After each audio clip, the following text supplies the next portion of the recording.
I'm the only one with notes. My notes on the media bill, carry them everywhere with me. I've left my bag in the room. That's all right. Though, That's all right. Yeah. No.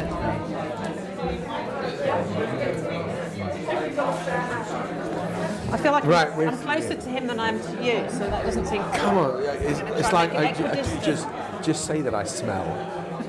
Balance. Will somebody take a picture? Yes. Do it when perhaps in action or whatever. Yeah, and you can send it to me and tweet it later. Do you want another red wine, John? White. Sorry. Oop, I'm sorry. Give me confidence. Do you want one? No, I'm good, thanks. I'm going to stick to water. Hi. Is it on? It's on.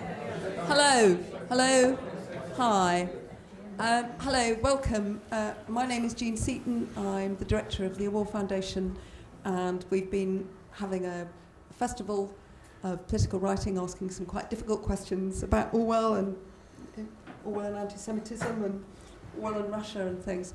And tonight we're very excited to have a panel on the future of public service broadcasting. We're in a very, very peculiar world at the moment in which, things that previously might have looked like your capacity to understand certainty is dissolving in front of you. I don't know why this particular is. This is just an Orwell quote, which for some has been sticking in my head all week. Actually, I gave it to Liz as well. The present, said Orwell, gives one the feeling of our civilization going down in a mist of lies, where it will be impossible to find out the truth about anything. Even better, he said, one of the problems about the current thing is the constipated little cage of lies we live in, which is a very Orwell. There's a certain vivacity in that. We're very pleased to have this discussion because I think actually we've let software engineers re-engineer politics, society, everything, without asking them to do better. And I think that's a really big problem, and it's the problem that's everywhere. We're really pleased to have John Sopel. He really doesn't need an introduction. You've all spent your time watching him. He was a BBC correspondent on the politics shows, interviewed lots of prime ministers, BBC Global. He's written books from when he was in America, and now he's got a really rather kind of good, whether he feels rather kind. Sorry. Kind a podcast called good. The News Agents, but he was talking about how different it was working for outside the BBC. We've got Sophie Chalk, the policy analyst and engine, really, of the voice of the listener and viewer. What Sophie doesn't know is that I have all of the papers of Jocelyn Hay in my office at work. And they have been in my office at work now for several years, certainly since before the pandemic. And every so often a student has to sort of work their way around them. And Steve Barnett and I, who share the office, occasionally say we must do something about Jocelyn Hay's papers, but if we hadn't taken them in, they would have been thrown away. So the voice of the listener and viewers, I think lots of you here will know this, is a really important and interesting organisation which has become a really useful voice of citizens, frankly, a useful sort of place where you can go to for where the citizens' interest, which is not something that plays a large part, frankly, in some of our debates about the future of broadcasting. So she's been a real engine. She's originally a producer, but she's been a real engine of, I think, of a kind of policy analysis, and we need more of that. I'm afraid policy is very boring, but it's most important. We've got Kevin Brennan, the MP for Cardiff West since 2001. His main claim to fame is that he taught Carol Cadwallader. That's true. Who speaks very warmly of his capacity to actually find the really bright teenager and bring her on. He also, I feel very close to this. I have a very close friend who's worked in prisons for years and years and years, running reading groups. He also got prisoners being allowed to have guitars, which is one of those things that actually, about humanity towards prisoners, when we've got so many of them, and things that actually help, seems to me really important. But he's done lots of great stuff of the kind we just expect our MPs to do, like save people's pensions. You know, we just take that for granted. So he's a politician, but he's also held several positions. But I think it's as the member of the DCMS Select Committee.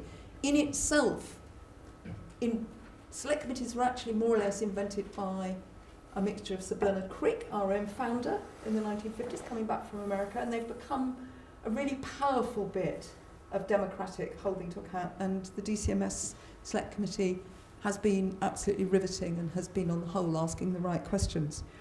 So we're very grateful for all of you, and we're very grateful to them. John, I wanted to come to you first. You were the BBC's correspondent in America. You were there, I remember I was watching in Rome on January the 6th, sort of in a kind of total panic. I have lots of American relations. So the sight of the kind of founding big democracy around the place collapsing. Do you think that the fact that we haven't totally collapsed is anything to do with the fact that we've got relatively reliable public service broadcasting? How much did I don't want to say disinformation, but how much did the corruption of the information sphere in America lead to January the 6th? I mean, many other things did as well. Many other things did as well. And lovely to be here, and thank you very much indeed for inviting me. And Jean, it's great to be on this panel. January the 6th was extraordinary. Trump made this speech at what's called the Ellipse, which is just beyond the south lawn of the White House. I went down to it, and I've been to loads of Trump rallies. And the atmosphere at this one was so different from everything I'd ever done before. Actually, Trump rallies are really good, could be really good fun, and they were rather joyous, and people dress up and all the rest of it. And this, you could just sense there was a mood of ugliness, because for weeks since the election in November, Trump had been telling everybody that the election was stolen, that he won the election, that there was falsehood and lies and all the rest of it. And there were US networks who were willing to regurgitate that unchecked. Fox News, One American News Network, Newsmax. And they had a sizable chunk of the Republican base. And these are people who don't watch news to be informed, but watch news to be affirmed. Just please confirm what oh yeah, I'm right, it was stolen in the election. And these people were just listening to those outlets which would spew out. We know it's now cost Fox News $787 million so far with the settlement with the Dominion voting machines, when they suggested that somehow the voting machines had been rigged, and even Hugo Chavez, who was long dead, had been involved in the rigging of those machines. And it just got more and more outlandish, and this was given as fact. And in US news, there is no regulatory framework of what you have to do, what you can say, what is beyond the bounds. And so you have these networks that have people, and it is their sole source of news. And for all the problems that we have in the UK, and my God, I could list them, and how crap certain things are, and you know, the strikes that we've had, and all the rest of it, we still have the rule of law, we still have free and fair elections. And I went on the 10 o'clock news that night, on January the 6th, so it was only 5 o'clock in the afternoon in Washington. The mob was still in control of Congress. Joe Biden's victory had not been certified. And I said on air, and words that I never thought would come from my mouth when I was the BBC's North America editor, was US democracy is fragile, and this is a fragile moment. And if we care about our democracy, which I do, we can't take it for granted, and we need to fight against that. And actually, I think our broadcasting space in the UK, with Sky, with the BBC, with ITV, actually does a really good job of trying to regulate that space so that people can trust, sort of, pretty much, that they're getting good information. Sophie, I mean, the argument, so if you look at what's happened to the public service broadcasting terrain over the last year, I noticed that Nick Robertson did a rather interesting piece in the Press Gazette, actually, in which he said, you know, behind our backs, really, there's been it's a bit like in 2001, you know, that the system we thought we had has been dismantled to some extent, so that impartial news is now much more challenged and more difficult. When you look at it from the VLV, an independent charity, how do you see where we are in that trajectory towards America? We're certainly aware of concerns about the foxification, as it's being called, of British news. And it does seem that the predictions that infotainment, so infotainment as opposed to news, would sort of become the norm. I think that those are coming to pass, and I think some TV channels, you know, GB News, Talk TV, are pushing at the regulatory envelope, let's say, in terms of impartiality and what is allowed. I think they're testing it, and I think the government was quite keen that we should have a wider range of views on television, certainly, and so I think Ofcom. Well, there have been suggestions that Ofcom regulation of impartiality has been relaxed. They've moved the goalposts.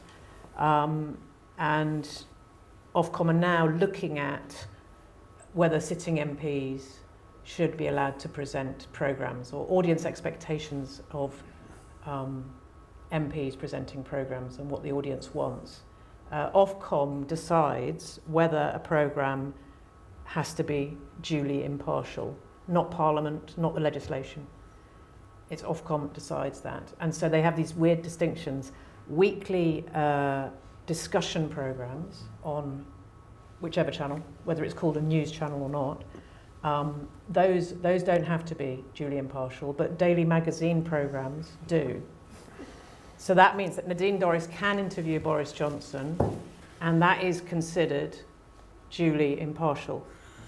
Well, it's considered, it's allowed. It's just not, they're not worried about it. Whereas if you have a daily magazine programme on GB News, that can't be presented by an MP.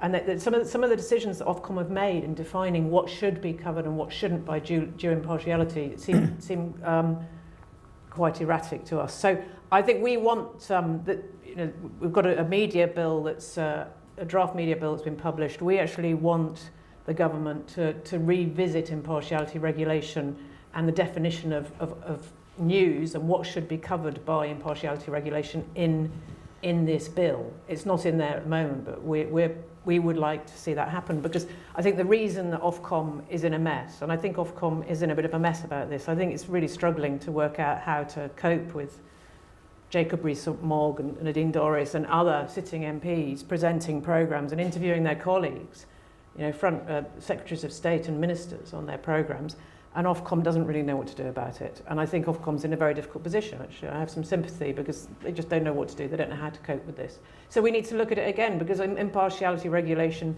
should actually help citizens trust broadcasting and help citizens understand what's going on in the world in a balanced way. And at the moment, I don't think it's effective. I just don't think that, well, we know that citizens' trust in broadcasting in the UK and around the world has declined significantly in recent years, according to the Edelman Trust Barometer.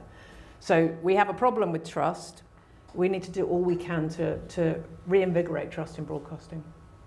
Kevin, I mean, there was a 2014 blog that Dominic Cummings wrote, which I can't quote accurately, but anyway, in which he says, you know, there are three things we've got to do, one of which is have a new right wing on broadcasting, get rid of the BBC, secondly, get rid of the BBC, and thirdly, get political advertising, actually, pay for political advertising. And it was, you know, presumably that from where you've been sitting in Parliament all the way through, what looked like the trajectory. Well, was that just a fantasy of Mr. Cummings? No, I don't think it was. First of all, thank you very much again for inviting me to this. And you know, it is the name of Orwell really that's very attractive to come along to something like this, and as a sixth former, I read as part of my A-level English the essays of George Orwell, and I think probably those writings probably have more influence on me, than possibly anything before or since. And I was just looking again back today at Politics in the English Language, the seminal essay by him, which I realised I did a Prime Minister's Questions today, and it was, I think, 37 words. Most people use more than 37 words, and I realised it's absolutely, Orwell's sort of admonition to people to make sure that they cut it down to the words that you actually need to use, rather than, and at that point I better stop talking about that because I'm used to it. But no, I think that was very much on the cards in 2019 when the government won a majority at the sort of Boris Johnson post-Brexit December awful election, if you're trying to knock doors in the middle of December. I decided deliberately after 15 years on the Labour front bench, both in and out of government, to go onto the backbenches and try and join the digital, as it was then, Culture, Media and Sport Select Committee, because I thought possibly I might be able to do more good there than just being on the opposition front bench. And secondly, quite frankly, because I thought that Dominic Cummings and Boris Johnson's agenda was to destroy the BBC in this Parliament, and I told the then chair of the Select Committee when I joined, when he asked to talk to me, that if you are part of that agenda, you're going to have to come through me, because on this Select Committee, and he assured me he wasn't. And in fairness, I think that ended up being the truth. But the government wanted to appoint Charles Moore as chair of the BBC. They made that clear by leaking his name frequently, in the press, even though he's utterly unsuitable as someone who refused to pay his licence fee on a number of occasions, and also had done various racist writings over the years that would make him completely unsuitable for the job. And I think the Select Committee played its part in preventing that from happening. It wasn't just us, but there was a vigorous opposition to that. So I think, had that government, Boris Johnson be able to have his way and Dominic Cummings be able to have their way, we wouldn't be in a position now where the BBC, it's been weakened by budget cuts, there's been a chilling effect, no doubt, of the government's partial politicisation of some of the running of the BBC. But it is still a strong and extremely important institution, as I would say are our other public service broadcasters, Channel 4, ITV, Channel 5 News is their news they've got a good news programme. It's different. Their viewing figures, I think, have gone up 20% in the last year since they've ironically been taken over by Paramount, and sort of significantly improved the quality of their news gathering. So, but there are massive existential and political challenges ahead for public service broadcasters in this new world of streaming, in this world of GB News and Talk TV and the infotainment kind of approach, where Ofcom don't even consider, even though they call themselves GB News, they don't even consider what they do news for most of it, hence the no need for the impartiality. So all of this is very important. We've got this draft media bill, which is in front of our Select Committee for pre-legislative scrutiny, which lots more could be included in it, as we've heard, but which has some positive things in it, which is an attempt to try to maintain the prominence of public service broadcasters in this new world of streaming, where no longer are lots of people, particularly as many people in this audience will know, under the age of 30 in particular, are no longer accessing television and news via traditional linear channels and the electronic programming guide, but through all sorts of other ways. So if we believe in public service broadcasting, we believe it has value, I think it has value more than ever in the world we live in at the moment, then we mustn't allow it to be locked away in a cupboard where people can't find it. It has to be presented to people when they are using whatever selection method they use to access news and information. So that's really the challenge that we all face. What about the argument which comes from America, which we hear the whole time, which is that now, and actually students say it to you, actually, they say, I can get everything I want, there is so much variety, and that sort of merges into a pathetic version of freedom of speech, as sort of, as it were, Miltonian, as opposed to John Stuart Mill's freedom of speech. What about that argument, and how would one seek to bolster? So there's the bolster the work that and the reach actually, and the imagination of the public service broadcasters. It seems to me that they've been in chains in various ways. John, what would you do, having left, but not just the public service? No. I loved my time at the BBC. It was a great honour, and I did some fabulous jobs at the BBC. So I kind of look back at it. I was struck by all the time that I was in Washington, which was through the Trump years. I felt I had the latitude and the permission, if you like, to call out lies and untruths from Donald Trump, and could be very bold in what I said on the 10 o'clock news. I'm not sure that Laura Kunsberg, who was at Westminster, she was the political editor, I was the Washington editor. There was no chance that Donald Trump was going to ring up Tim Davie and say, what has John Sopel just said? He might call me a beauty at a news conference, which he did, and we fell out, and he shouted at me a few times. But that was going to be it. Whereas, if Laura had strayed 5 degrees east or 5 degrees west, then there was a chance that either the leader of the opposition or the Prime Minister would be on to Tim Davie and say, what the hell has she just said?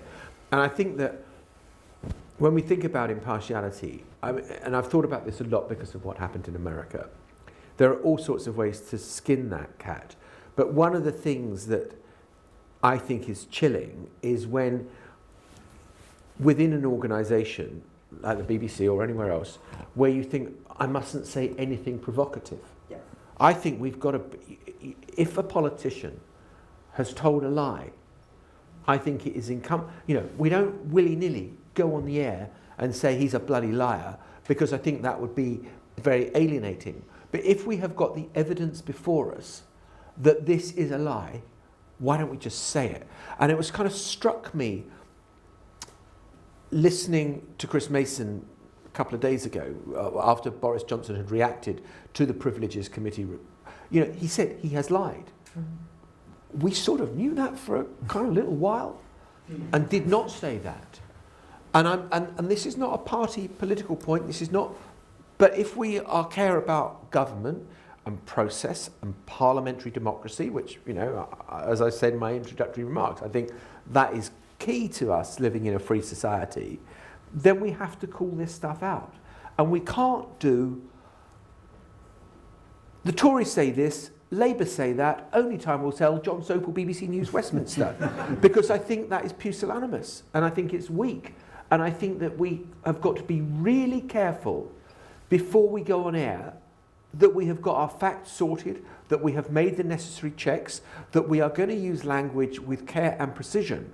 But once we've done that, we say it. And I think that there has to be a boldness, because I think that the point you made, Jean, about young people going elsewhere, and the thing that struck me, I started doing a podcast when I was in America with Emily called Americast, which is still going on the BBC now, is that I was coming back to the UK and young people were stopping me and saying, I listened to your podcast.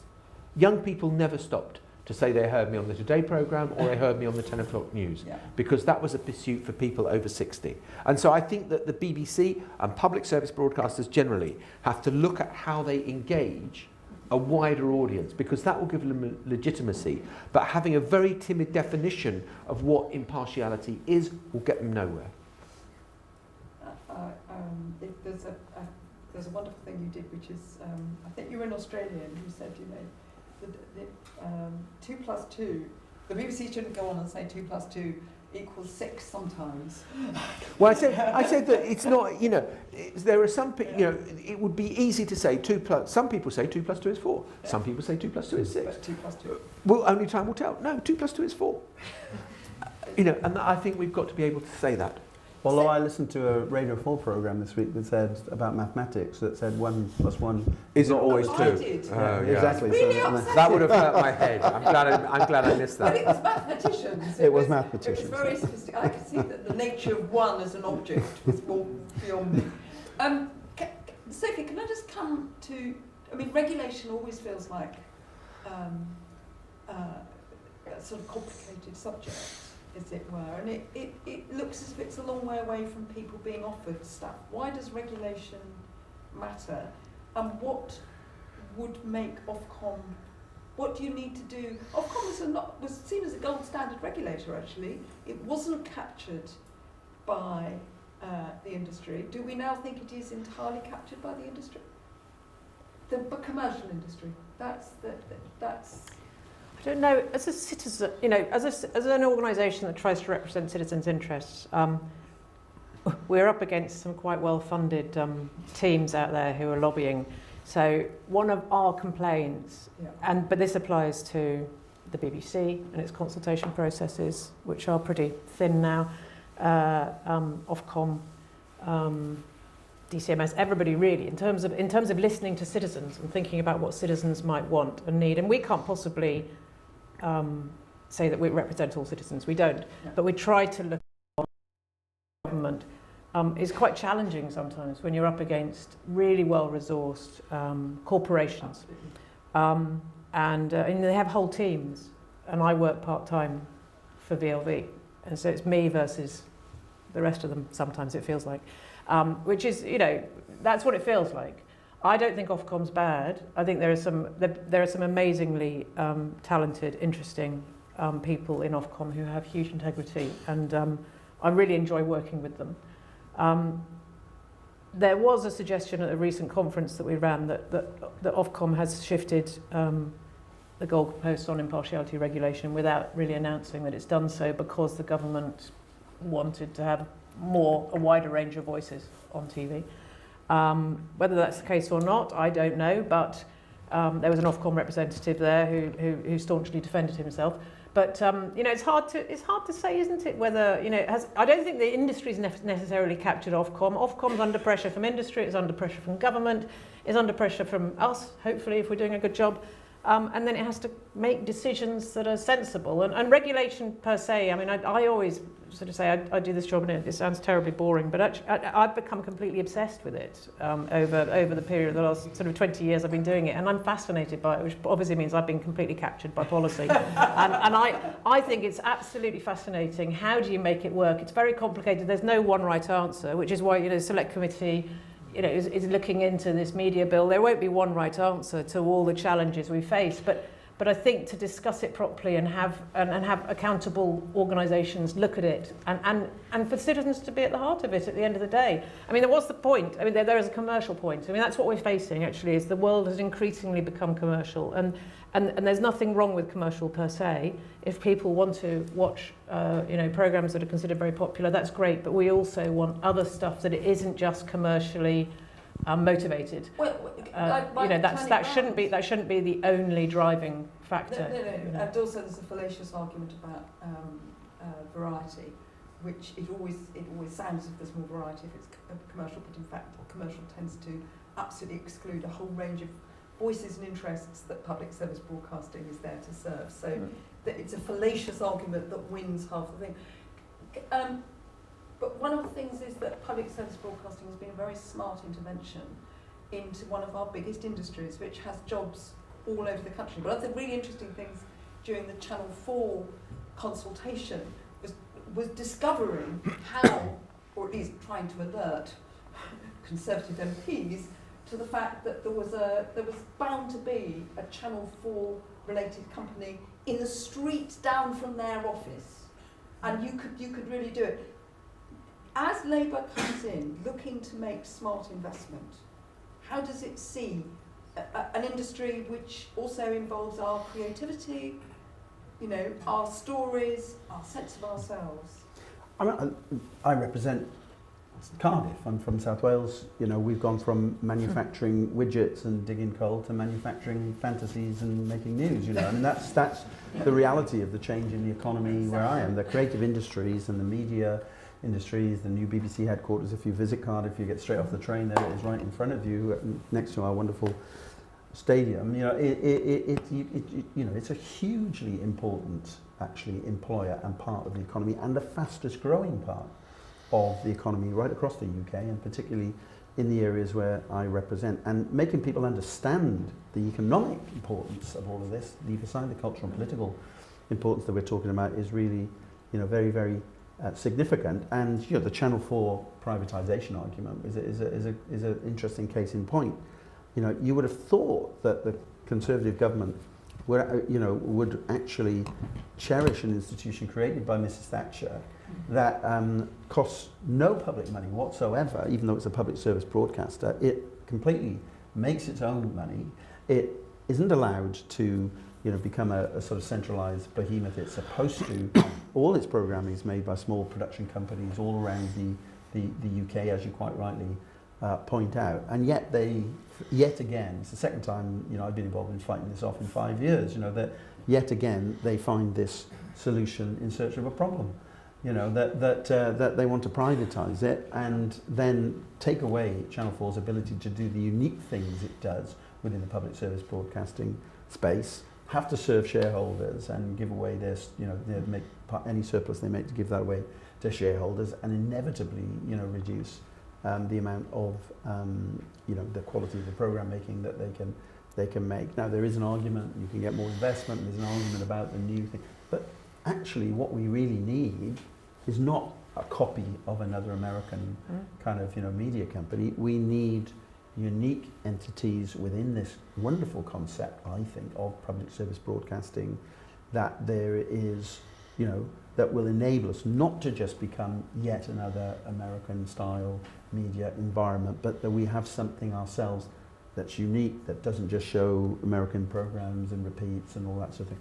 So I think there's huge value still in the concept of public service broadcasting, even though it's, evolving into something that some people call public service media because of the changes in the way that people consume content.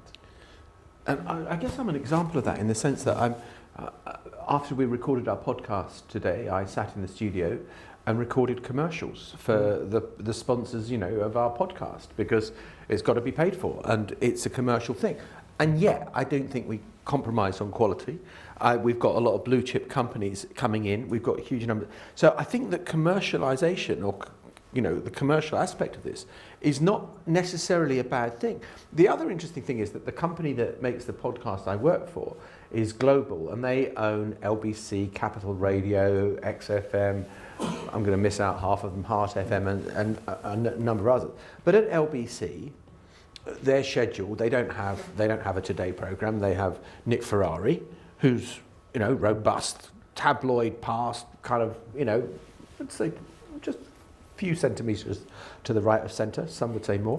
And then he's followed by James O'Brien, who is absolutely firmly a Remainer, very harsh on the Tories. And the really interesting thing from their audience figures is that it's not that the whole audience switches off at 9 o'clock or 10 o'clock when James takes over and a whole new audience tunes in. There is a huge crossover. And I kind of think that is healthy. Yeah. So I don't mind opinion. Yeah. As long as you're getting balance across the day. The Foxification argument does frighten me, because of the idea that you're going to... And CNN in America was just as bad, and so was MSNBC on the left, just calling... There was no fair coverage of Trump at all. And it was just so, you monetized anti-Trump sentiment on the left, as well as Fox monetized pro-Trump sentiment on the right. And so I just think there are ways of doing it that just don't go beyond, that go beyond the conventional model of a rule of impartiality of how... I agree with that, John, very, very strongly. But I also think that what's really important in the structure we have, and lots of people in the private sector say this to me as well, is that because we've got that public service broadcasting framework, it exercises a kind of positive gravitational pull all around in relation to media standards and so on. And there is an undermining of that going on, I believe, potentially with services like GB News and Talk TV, which has been allowed to become a kind of succubus on the electronic programming guide by occupying the local TV channel. Yeah, Jeremy Hunt's stupid idea that you can have these local television channels like America and so on, which mainly run repeats of all sorts of things and have 5 minutes of local news now and again. But suddenly I turn on my TV in Cardiff and it says made in Cardiff, but what's on there? Talk TV, hour after hour in the day at channel 7 or whatever it is on the electronic programming guide, where it's just supposed to be reserved for public service broadcasting prominence. So I think, you know, Ofcom, I think, is a very good regulator. I think the problem, in my view, at the moment, is the leadership isn't strong enough in Ofcom, and we need to, you know, strengthen it and give it the confidence to do what it ought to be doing to preserve that positive gravitational pull. I mean, I think it's very interesting that John says that, because you and Emily, in a sense, were forged in a straightforward public service pot. And indeed, of course, during the American elections, the BBC became an absolute turn-to for both the right and the left, because they didn't trust anything that was going on at home. So there is a separate issue, really, about you know, how we play ourselves in our much diminished role into a world audience where the you know, journalism is under pressure absolutely everywhere, and yet and is really under, you know, journalists are being arrested, media houses have been taken over, authoritarianism is on the march. So there is also a kind of really interesting aspect of our public service broadcasting which you get in the BBC World Service, which is actually one of the only places where people can go to still, actually quite often across contested borders. If you speak Urdu in India or Pakistan, you go to. Sophie, I want to just come to this last thing about the bill. There's this bill going through. Why should everybody pay attention to it? And what are the cultures that seem to be forming it, particularly in the DCMS? Are we looking at a culture that doesn't understand the golden bowl that it's carrying? I don't know. I think there's a big question as to whether the bill will actually become an act before we have a general election. So, and there are those in the industry who will be very disappointed if it doesn't go through, because there are some provisions in the bill that are really important, as you were saying, about prominence for public service content, and that's really overdue, that provision. A regulation of streaming video on demand content, so on Netflix and Prime and such like, they will be subject to a code similar to the broadcasting code, so that, for example, they will have to make sure that content on their platforms, factual content, is accurate. And I think, you know, we're really concerned about fake news, misinformation, disinformation.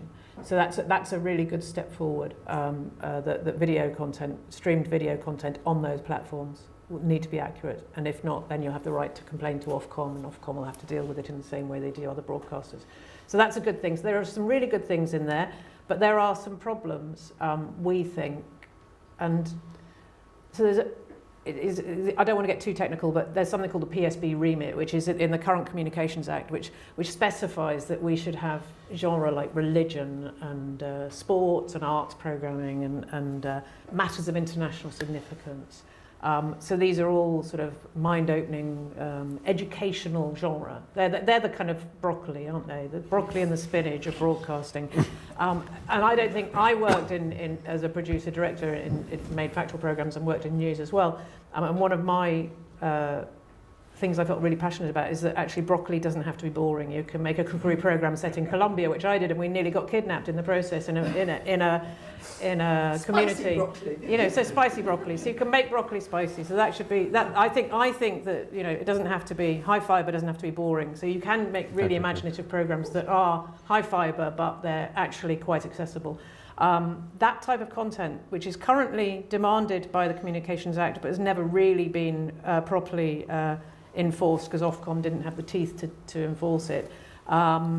It's there though, and I think it being there is really important, because I think we want Parliament to decide how to describe public service broadcasting. We want that to go through Parliament. We want parliamentarians to say, this is what we think the definition of public service broadcasting should be, rather than the broadcasters decide or Ofcom decide. We think it's something that's really important to democracy, that government, and you can go to your MP then and say, this is what I want from public service broadcasting. What do citizens want from public service broadcasting? There's some accountability there if constituents can go to their MPs and say, I want this type of content to remain.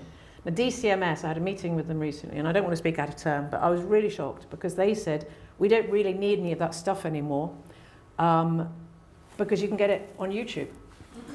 And they said, the Church of England's got a YouTube channel. So if you want religious content, you can just get it there. And I didn't quite know what to say. The first thing I said, but that's not regulated for accuracy. And also it's not universal, which is one of the fundamental principles of public service broadcasting, is that you buy a TV set, you have a TV aerial, and once you've got the kit, you don't pay anything extra for it beyond the TV license, which I know that's controversial in itself with some people, but you pay a TV license and then it's free. In order to watch YouTube, you have to have internet connection, you have to have broadband. 6% of households in the country don't have access to broadband or don't choose to pay for broadband. So it's not universal, it's not regulated for accuracy. And if you look at the Church of England's YouTube channel, which I then did, it's mostly sermons. So if you want to see the Archbishop of Canterbury speaking, then you're going to get quite a lot of that. You're not going to get much about Islam, virtually nothing about Islam actually on the Church of England YouTube channel, which isn't a surprise to me. So you're not going to have any there are no documentaries, there's no journalism, there's no investigations. If you're looking at Orwell, his passion for really finding the truth and making sure that people are held to account, there's none of that. So I think the DCMS don't understand what they're doing. I think they've just cancelled a whole load of genre on TV. And I'm still reeling, and I had that conversation this week, and I'm really worried. So actually, I think that it's down to parliamentarians now. The parliamentarians are the only ones who can stop this from happening, and I think we need them to stop it from happening. Kevin, can I just say, poor people, rich people are always going to get access to really good information because they need it and they use it, but poor people aren't, and that feels to me like a Labour agenda. Yes, I mean, look, it is true that there's a lot of information that's available, on the internet and lots of websites and so on. But what we're talking about here, is something you can go to that's got a actual kite mark or whatever you want to call it that tells you what you're getting here is news and information that has been checked and met at standard. And of course, currently, I think it is the government's position currently that linear broadcasting will be switched off in 2034. And there are still going to be millions of people, in my view, often people who are older, often people who are economically not in a strong position and therefore don't have lots of subscriptions to different services or may not even have access to very smart televisions and so on, that will still be relying on linear broadcast, as we've seen with radio and the switch over from radio over the years, at that time. So I do think it is a Labour agenda, and I do think that, that I'm not on the front bench now, but I do very strongly feel that as we go into the next election, we should lean very strongly into having a clear vision for the future of public service broadcasting. Thank you. I just want to ask John just one last thing, and then I'll let you talk, which is to end on the BBC. The BBC is an institution. And institutions are quite valuable things. They're very, very difficult to build and very easy to lose. In what sense? And did you feel by the end that the BBC is an institution which should give it some power, actually, some independence? As you left, were you worried about that? This can all be reinvented, I have, in my view. But there were things at the edges that concerned me. I was in the US all through Brexit, and I came back. I did a trip with Obama, where I was on Air Force One. We flew from Saudi Arabia to London, London to Germany, and then back to Washington. I was on the plane with the president, and I did a piece for the news for radio. And they said, "It's a nice piece, John, but it hasn't got any Nigel Farage in it." And I said, I thought, which was quite a witty remark, I don't think Nigel Farage was on Air Force One. And I was told that wasn't good enough because every piece had to be internally balanced. And I just thought, nah, that's not impartial journalism, that's cowardice. And that was an easy way out. And I thought we sort of let ourselves down a bit over that. And I could see at times that the pressure that was being put on by Johnson, withdrawing all ministers from appearing on programmes where there would be scrutiny, Today programme. I mean, in that sense, the only thing I think, thank God for the pandemic, because it was awful, was that they scampered back because they needed to, and they realised the value of the BBC.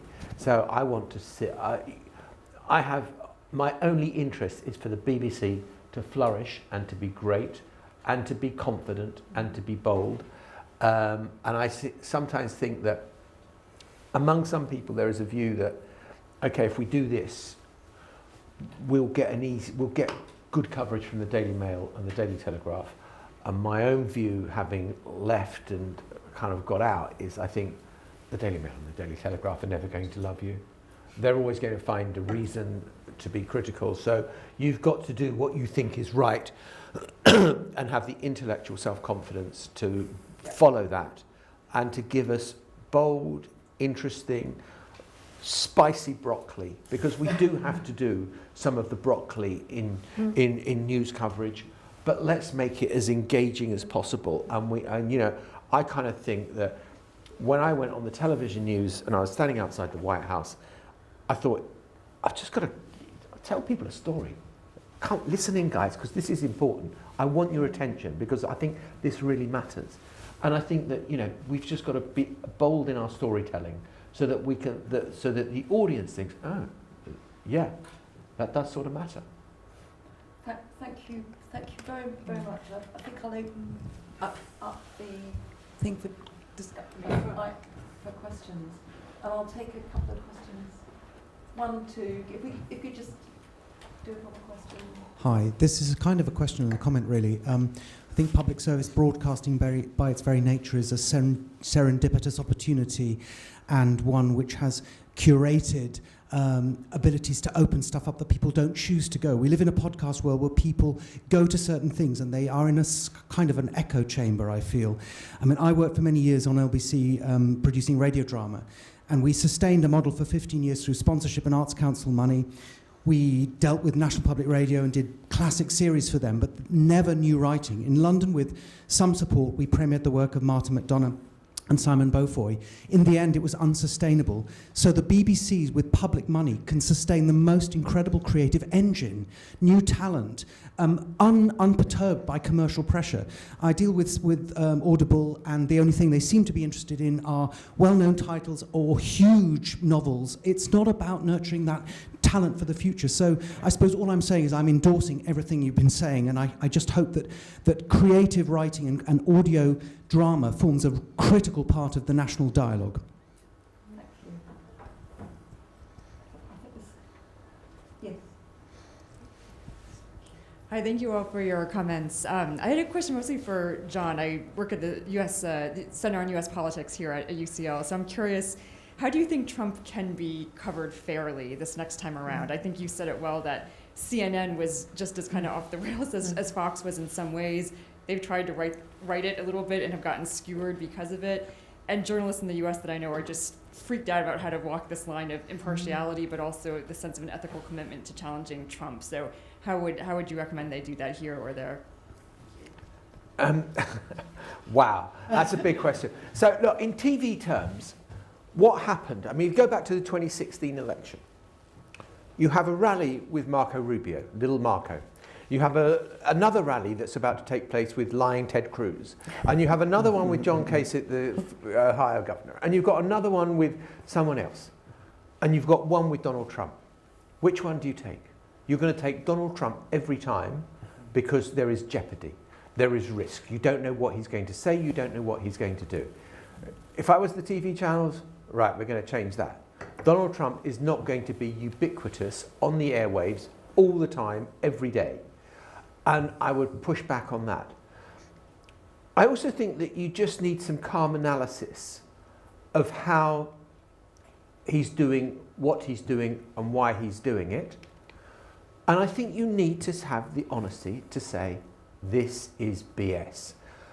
I would not have held the CNN town hall in the way that they did it, because I don't, and CNN, it's been, you know, this is kind of real media sort of, but the CNN got a new boss. Zucker was out, this guy called Chris Licht came in, and they tried to go back to what they thought was sort of like central kind of on the one hand, on the other journalism. And so they gave Trump a town hall full of Republican supporters of Trump. And the presenter, who I know well, absolutely got monstered by Trump. He was, you know, it should have been a proper, disciplined, sit-down forensic interview, which weirdly has just happened on Fox News with Brett Baer. And Fox News, you know, gave him a tough time. And I think you've got to be... I think it was 760 million quid. Yeah, exactly. And they're going to lose a whole lot more because there's another case coming. And so I think that you've got to be able to know what you're up against. And I think in 2016, people didn't. And in 2020, they were too forgiving. And it was so polarised. And I think that you've just got to have critical scrutiny of Trump in a way that we have not seen so far. And I think it might happen. Because I think that, you know, it looks like... I mean, I'm intrigued of what Fox... I mean, Fox has got... seemingly right behind DeSantis, who is kind of, you know, hopeless. Just as a political candidate, he seems so brittle and so unfriendly and so kind of tetchy, and has got very few people skills. What does Fox do if Trump does get the nomination? And also, it needs to be spelt out to the American people that they do face a choice. And for Donald Trump, this is about being back behind the Resolute desk or being in a prison cell. Because really, it is that serious, given what, you know, the indictments in Miami last week. It's an interesting concept, a town hall, where half the town isn't invited. Yeah, exactly. And it was democracy in madness. action, It was isn't it? madness. It was madness. Can we just get back to that first point, which is just about the capacity of public service broadcasting to invest in new talent, where it seems to me, if you look at the industrial future of Britain, investing in new talent of every kind. I mean, who would have known? We had Jesse Armstrong last week, who'd done Succession. Who would have known a nerd who was a political advisor to a Labour minister, who always really wanted to write about Murdoch, would come up with, the most successful thing. Investing in new talent is about telling our own stories in new ways, and you never know.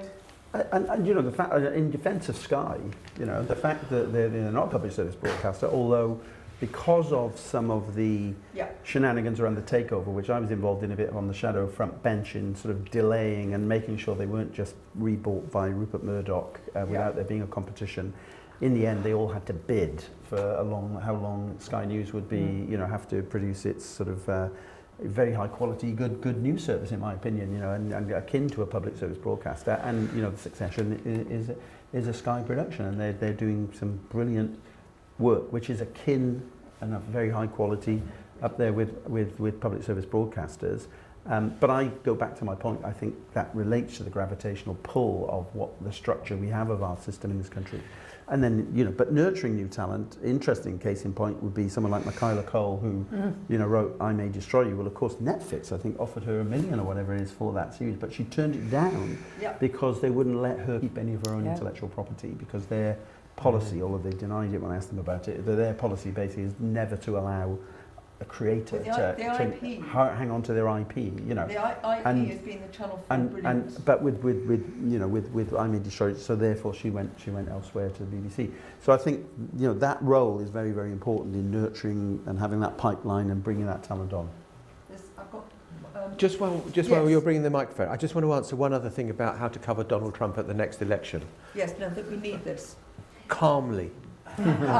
Because I think that actually what happened was CNN decided that Donald Trump was the enemy and that they were the enemy to Donald Trump. And that legitimised a lot of Trump's attacks on the media, that we were the enemies of the people. So just be measured, calm, but absolutely critical of and fierce in our, you know, but in a measured way.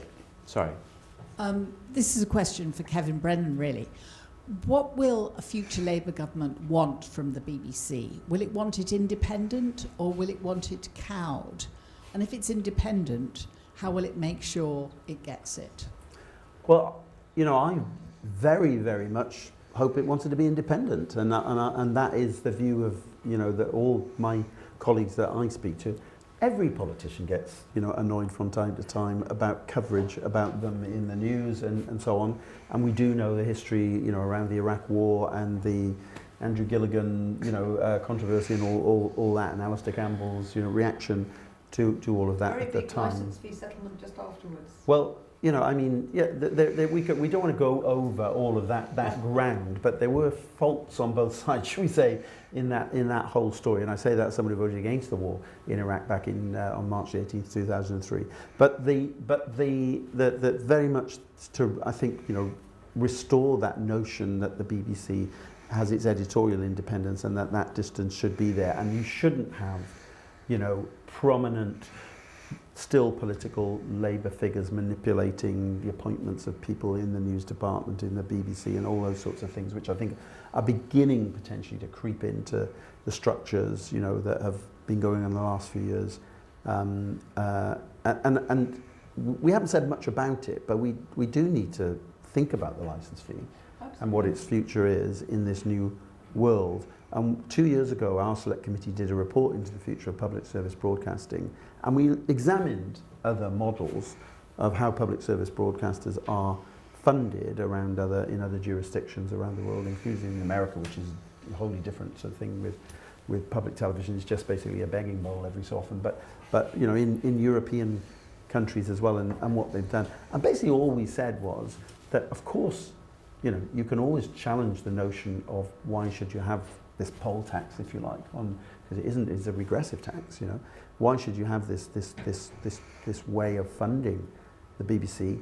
But until someone comes up with an alternative that they can demonstrate is better and will work better than the licence fee, you can't continually undermine it and put and starve the BBC of the funding it needs to perform the role that it should have. I.e., if the government can't come up with an alternative, which they haven't been able to, then they should say for the next 10 years of the Charter, we're going to be still having the licence fee, because otherwise you're continually undermining and continually creating uncertainty about the future of public service broadcasting. There and then there. But this side needs a there. Can I bring us back to impartiality just for a moment? I should say I'm Steve Barnett. I'm a colleague of Jean's. We share the office with the VLV papers. Exactly. John, in your podcast on Monday, you talked about the intimidation of the Privileges Committee members and said this is essentially a threat to democracy. I think what's happening with Ofcom and their latitude towards Talk TV and GB News is actually in the same category. Sophie was typically very diplomatic in talking about Ofcom. I have no doubt whatsoever that they are not carrying out their statutory duty under the Communications Act, that they are wrongly interpreting due impartiality. And a piece has just come out actually in the British Journalism Review explaining that. So my question really to all of you, but particularly to you, Kevin, is a challenge. Is there something that you can do on the Select Committee, either through your pre-led scrutiny of the media bill, or simply by calling Ofcom in to say, you are not doing your job, this is dangerous, look what happened in 1986 when the fairness doctrine was abandoned in the US, and that gave us Fox News, and there is a direct line from there to the January the 6th insurrection. This could happen here. And I just wonder if that's something that you can do, you feel you could do, you would want to do, and where else can we make this pressure felt? And do you agree? Well, I would. Do you want me to just answer that point? I would. Well, you may have already watched it, but I would recommend you watch the last time Melanie Dawes appeared in front of the Select Committee, where I think we did, explore, quite a lot of that territory, and it is of live interest to the committee. Shall I put it that way? And I think, during the course of the scrutiny of the media bill, these issues are undoubtedly going to come up. And I said earlier on, my fear is that I believe that Ofcom has weak leadership at the moment, and that these things are creeping in such a way that it will be difficult, to turn that environment around. And we were talking about this earlier. Imagine what GB News will be like if Labour were to win the next general election. they'll be thinking, you know, this is where we're going to make our money now, on being the Fox News of Britain when you've got a Labour government in place. So it's absolutely vital that we deal with it. Can I just say that, as far as I'm aware, there's nothing in the media bill that would give you the opportunity for this point to be raised. So you might want to. Won't stop us raising. Well, I can write a letter. I can certainly write a letter to the chair of the committee, giving her a briefing on this if you want, because we feel very strongly about it, and we want it to. This would be additional material. Is there anything missing from the media bill we consider this is missing? You can draft some amendments as long as they're in scope. So, you know.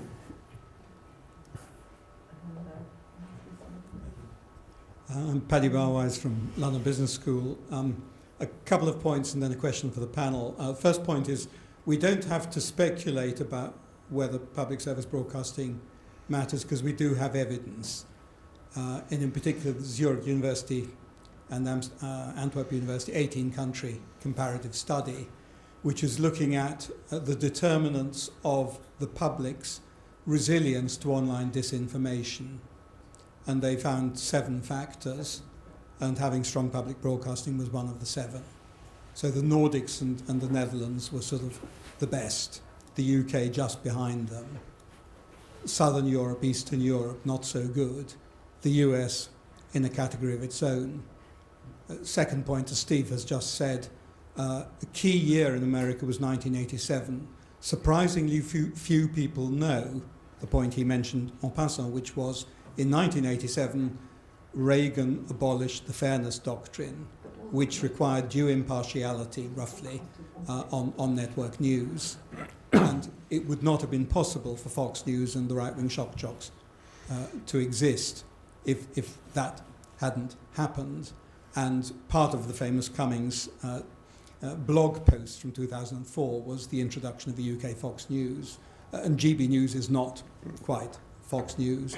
So the question for the panel about Fox News is, my impression is that Rupert has actually given up on Trump, partly because of 6 January, but mainly because the Dominion voting case has been so expensive but also so embarrassing that the executives, you know, the evidence which came out in court, that the executives and presenters knew that the big steal in 2020 was a lie, but they carried on repeating it because they didn't want to lose their audience.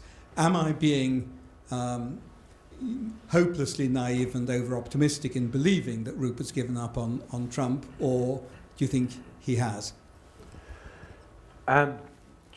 So yes, I mean, I think that with Murdoch, I mean, yes, it's cost a huge amount of money, and it's going to cost a lot more. Tucker Carlson, who was their biggest asset, has gone. But it's doing a dance, isn't it? On the one hand, it knows there is legal jeopardy, and if they had won that Dominion voting case, oh my God, the implications for US media, because then there is no requirement to tell the truth if you can assert the First Amendment, which is free speech. Then there is no need to worry about anything ever again, and they could just publish what they wanted. So it was very healthy that it cost that amount of money. On the other side, they know that that their viewers can migrate to Newsmax or One American News Network, and that will cost them dearly.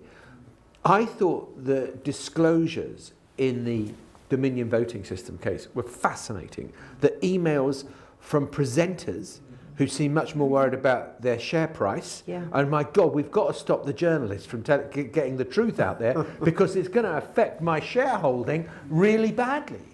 And so that was one of the shocking things. And also the extent to which they knew, to use a very Joe Biden word, it was total baloney, what was being spouted by Donald Trump, and the fact that they had presenter after presenter prepared to give it free will, and the journalistic core of the newsroom could not stop them.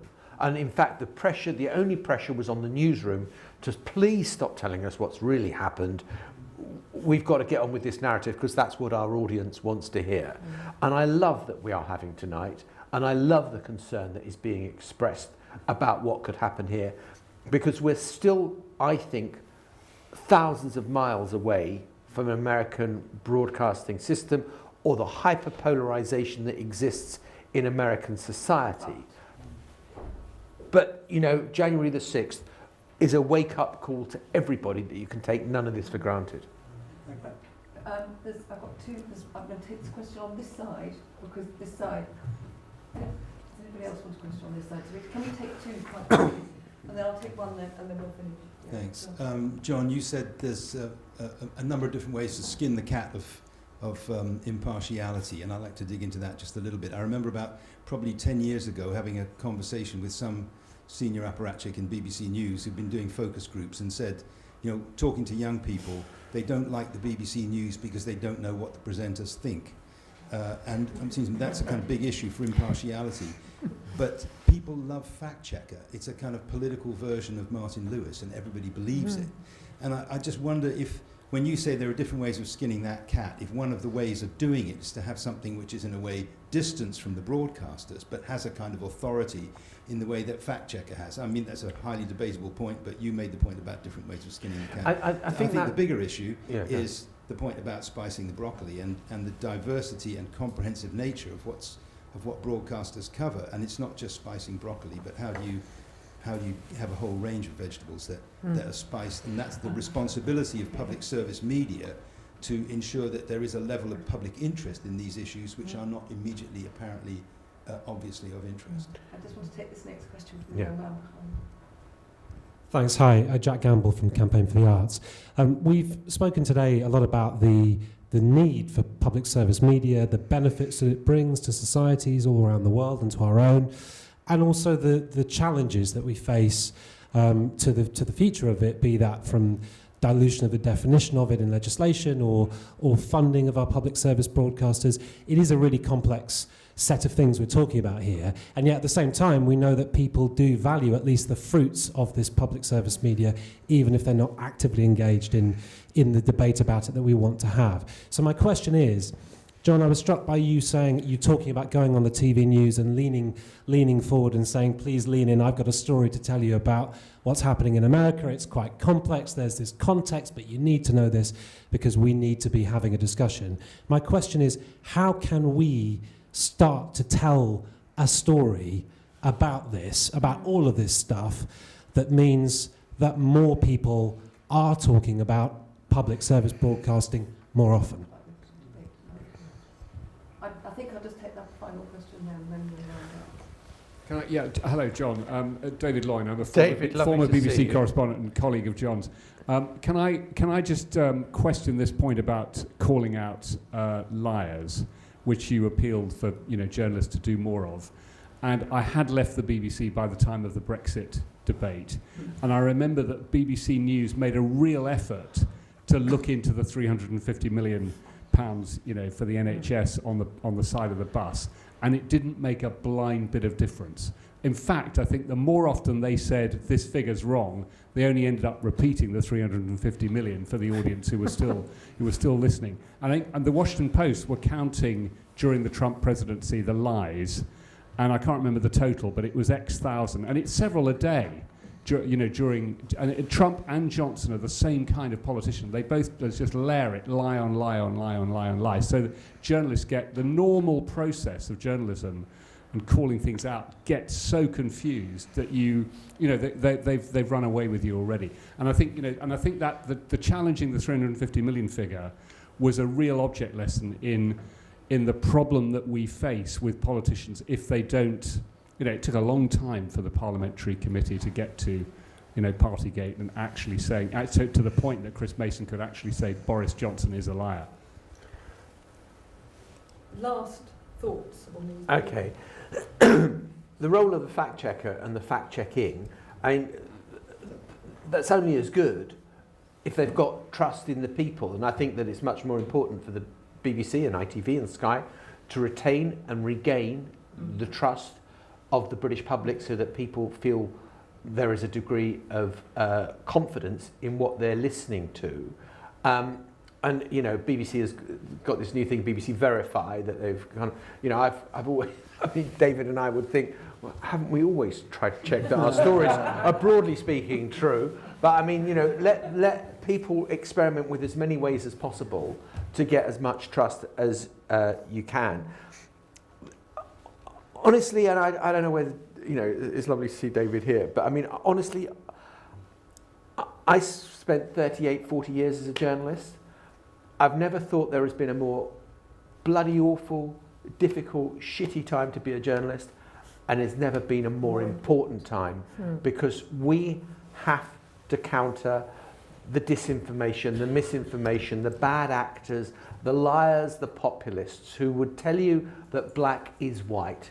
And we've got to do it in a way, and this comes to David's point about the 350 million on the side of the bus. I thought, I mean, the 350, it's when we say that 51 Nobel Prize winning economists say Brexit might be bad, but there's a bloke at Liverpool University who says it will be good, or there's a guy who runs a pub chain, I mean, who was on endlessly. Yeah, and you just think, we're giving a false impression of the argument, and we're not serving the public well by doing it in that way. And I think that, look, I don't believe that any of this is easy. I mean, you know, I think we're in the fight of our lives to retain all that is great about living in a liberal democracy, but we must never give up on it. And, you know, we're going to have to find new ways of engaging audience. I've actually found that, you know, I'm really heartened by the range of people who are listening to our podcast, and I hope we're doing it in a slightly different way, and we're calling things out in a way that we wouldn't be able to do in quite the bold or rude way, using swear words and things that we do on the newsagents. So I kind of think that there are things that you can do, but I think that being in a council of despair is wrong, and I think we've got to engage people on the values that we care about and why we care about them and why it's so important that they prevail. And having a public service broadcasting ecosystem that is growing good content is absolutely bloody vital. Sophie, any last thoughts? Yeah, I think it's really hard, the question of how you engage the public.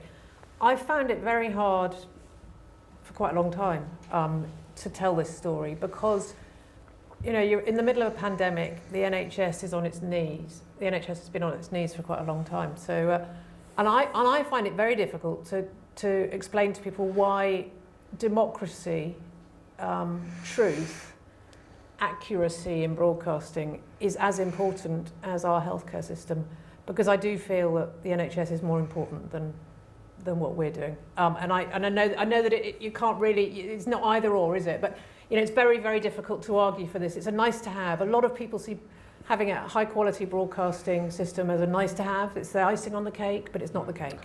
And I disagree with that fundamentally, because I think that, you know, it is the cake. But when there are other priorities that are so pressing for government, it's understandable that we get, I think we get dismissed. I think DCMS is, you know, it's a really important department because it governs our broadcasting system and our media system, but it's not taken seriously, I don't think, by government. I don't think it's taken seriously in the system, and this is crucial. It's really crucial, but it's hard to fight for when there are other really pressing needs, such as the cost of living crisis. I mean, you name it. How are you going to fight for a rise in the BBC, in the TV licence, rising with inflation in the middle of a cost of living crisis?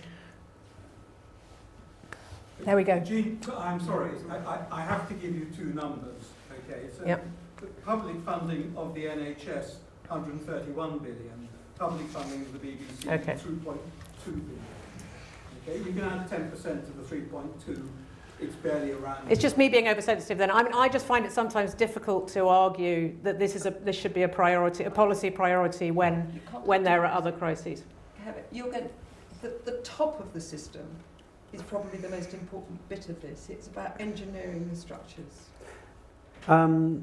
Yeah, I mean, I think you can argue for it, even though it's going to be difficult. It's difficult politically. I mean, you know, I'd be happy if some political party wants to go into an election and say we want to get rid of the BBC and the licence fee and put that on their manifesto and and if that's what they want to get elected on. But no one ever does that. They just undermine it and continually chip away at it when they're in office and don't actually give an alternative, as I said earlier on. So what the alternative is to that, they profess a desire to have public service broadcasting, but then do everything to undermine its ability to do what its job is. I would say, you know, a couple of things. First of all, on the thing about the lie and the repetitive and the lie. I mean, you know, it was Goebbels, wasn't it? It said if you're going to tell a lie, make sure it's a big one, and that still applies, and that's why we have to be vigilant, and that's why John is absolutely right. We must never ever accept that, and we must always say and profess and ensure that we believe in the possibility of change for the better, even in the wake of powerful economic and commercial forces and, you know, malevolent political forces as well, and stand up for those values which underpin our democracy, but also underpin, you know, our public service broadcasting regime. On the issue of what are different ways in which this truth can be communicated to the public through public service broadcasting, I'm a huge fan of More or Less, for example, on Radio 4, which I think has done incredible, you know, work quietly away there to actually challenge this. When I was in government, I was briefly in charge of the Office of National Statistics, not in charge of it in that I could manipulate statistics, but that was sat in my portfolio, and we actually created something called the Statistics Authority, which was people were supposed to be able to go to and say, this minister just said, you know, this about this. What do you as the Statistics Authority say about it? And it's not used enough. They've slapped the government around a few times, but it doesn't get enough coverage actually when they do that. But I think things like, you know, programs like More or Less really perform a hugely important you know, public service in what they do, and I think it's hugely important to remember that. And finally, on this business about the Privileged Committee, yes, it may have taken some time, but don't underestimate how important what happened on Monday is to our democracy. I was able to say today in Prime Minister's questions, in opening my question, you know, let's recap. So far in this Parliament, we've had one, I said Tory, but I'll try not to be party political, but we've had one Tory Prime Minister who, it turns out, is a proven liar. I could say that today in the House of Commons because of the work of the Privileges Committee and because it's driven out you know, the former Prime Minister from Parliament, because he freely, frequently and without shame came along to Parliament and in our terminology, you know, inadvertently misled the House. No, he was lying. He was lying, and in our sort of, you know, archaic rules weren't allowed to say that directly in the House of Commons, but ultimately he's been held to account by that system. And that was a cross-party group of members of Parliament, including, you know, with a majority of Conservatives, doing the right thing by our democracy. And I think in terms of what we've been talking about, Trump and all, you don't underestimate how important that is, and how that, I think, constitutes a reset, you know, in Parliament in terms of, you know, going back to the notion it's unacceptable for ministers to turn up in Parliament and to not tell the truth, and that if they do not do that and they make a mistake, they have to correct the record and put it right. And actually that allows, I think, you know, it gives more leeway, I think, to, you know, journalists like John and others to hold us all as politicians to account for what we do and say. I just wanted to, I'd like to thank you, actually, some very interesting questions, and I'd very much like to thank the panel for a really interesting explanation. And actually, John, you know, bringing America, because it was so vivid, straight into that's the horror show. Can we avoid it? So I'd like to thank you all very much indeed. Thank you.